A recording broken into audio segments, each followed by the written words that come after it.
I have run 3 100-mile trail races within the last year and a half, and it has taught me something every single time I step on those races or I start those races. The first one, Run Rabbit Run in September of 2023. I learned that I can actually do 100. I learned just the simplest thing you can think of, but one of the biggest hurdles I think you can think of is to actually be able to do the 100. And then the other thing that I learned was to go to the bathroom, number 2, when you know, or when you just feel the slightest bit of needing to go to the bathroom. But just, I think that's the one thing that people do struggle with at the beginning, is just knowing or just believing that they can do the 100-mile distance. So that's what I learned on the first one. The second one was Rocky Raccoon in Texas. And I was sick 2 weeks before this race, for 2 weeks. So I wasn't sick two weeks before it. I was sick for 2 weeks before the race. And as I started the race, I was still sick, but obviously on the mend a little bit. Otherwise, I probably wouldn't have ran.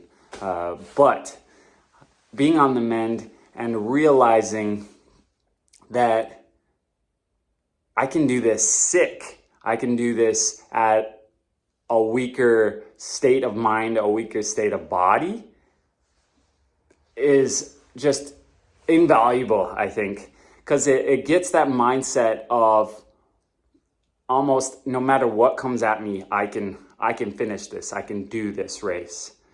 And also, the other thing I learned from that race is be prepared for every single 100. It doesn't matter if it's flat, gravel, nothing, no elevation road 100. Be prepared for every single 100. This was probably one of the worst ones for me, because the night before it rained inches of rain. And I mean, I was going like up to my calves in puddles of water throughout the whole course.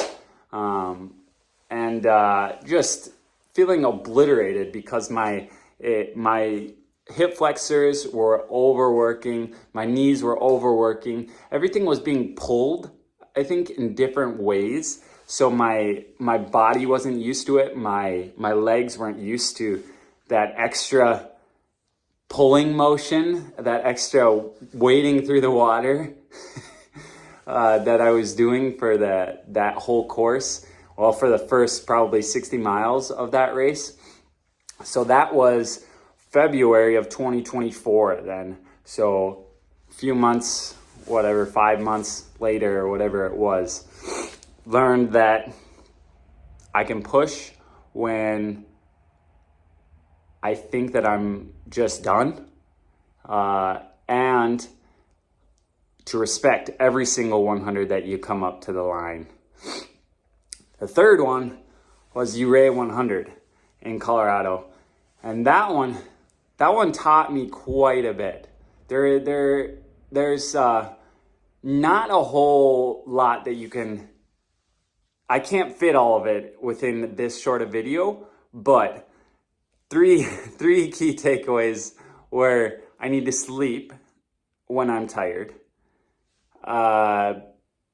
Altitude is king. I'm from the Midwest, so altitude can really mess you up if you're not paying attention.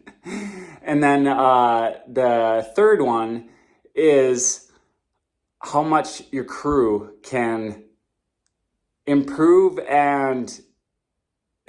your race, and also contribute to the success. I mean, I've learned this several times over the other two as well, but this one in particular, I had a serious low several times, and just my wife being there, my mom being there, my kids being there, being able to lift me up was so important.